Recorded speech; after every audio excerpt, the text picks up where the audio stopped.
We've all seen the news reports that the world is going to end, that the stars are going to fall to Earth, that the horsemen will ride in from the skies. Now, of course, so far none of this has happened, but hey, with every day we have another conspiracist online who throws out another date for the rapture. So looking back at all the past apocalypses, the question of the day is, where were you when the world ended? The most recent claim was just 2 months ago back in April, where not only did we have a lunar eclipse, but we also had a blood moon on top of that.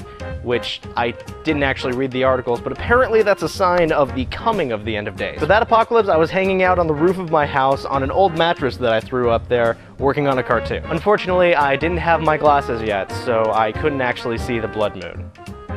But the cartoon turned out well. Kind of a bummer of an apocalypse now that I think about it, but hey, it was peaceful and it felt like something out of a novel. Now, before the lunar eclipse in April, we had the ever-popular December 21st, 2012, sometime in the early morning. I think we've all heard of that one by now, that like the Mayan calendar was supposed to end and we all thought that meant it was the end of the world. And hey, it got a movie about it, so it must be true. For that one, I was working on my Christmas film, and you can actually see me in the behind the scenes during the apocalypse.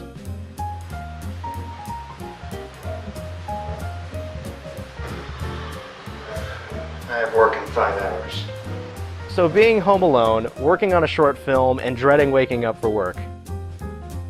Yeah, I'm glad that wasn't my last day on Earth. What was sad is I wasn't even at my house when I filmed that. I was house sitting for my friend Ryan for a couple of weeks while he was on a Christmas family vacation in Hawaii. So for anyone who watched 2012, that's where Ryan was for the end of days. Now here's the last one, and it's a little bit more obscure, but apparently before 2012, some guy went through the Bible and like calculated the end. Like, down to the minute. I might be wrong on this, but I believe it was a Thursday at 7 in the afternoon. On that day, my church was having a little event called Prom Alternative. We go see a show, have a fancy dinner, do some bowling. On this year specifically, we went to go see a performance of the Count of Monte Cristo over at Lifehouse Theater. But before that, we went to a nice sit-down Italian restaurant. I'm eating some gourmet pizza, I'm sipping some Mountain Dew, I'm having a good chat with my youth pastor, and suddenly I realized, hey wait, isn't the world supposed to end at 7? My friends all remember this, and we quickly pull out our phones to check the time. Lo and behold, it was 7:30. My friends are all jokingly high-fiving and congratulating each other on surviving the apocalypse, and meanwhile, I'm standing in my seat shouting to the restaurant, "We did it, guys! We made it through the apocalypse!"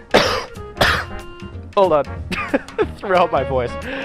The waiters are all clapping, the other customers are kind of laughing to themselves, and then all of my friends are sitting next to me just shaking their heads in shame and questioning why we still hang out. I think that probably was my favorite apocalypse. I could have happily died right then and there. I'm surrounded by good friends, I'm shouting in a restaurant. It's a nice ironic death, you know? Like, right in the middle of the sentence, just like, "We did it, guys! We survived the heaven!" And I can see them just scratching my name out of the book because my last act on Earth was being a social faux pas. Liars, murderers, thieves!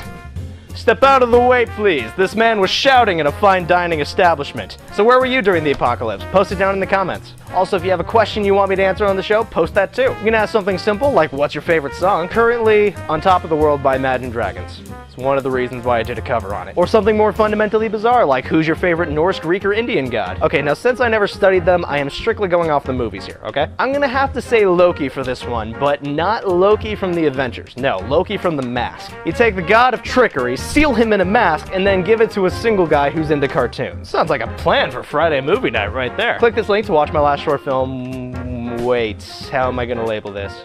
Okay, click this link to watch the first episode of my new lesson tutorial series called Step 1. It's all about stop motion, it's super fun, and I'm making a lot of tutorials for it right now. Click this link to watch Lemonade, which was my last cartoon I did with Cheyenne, and click this link to subscribe for new vlogs every Saturday.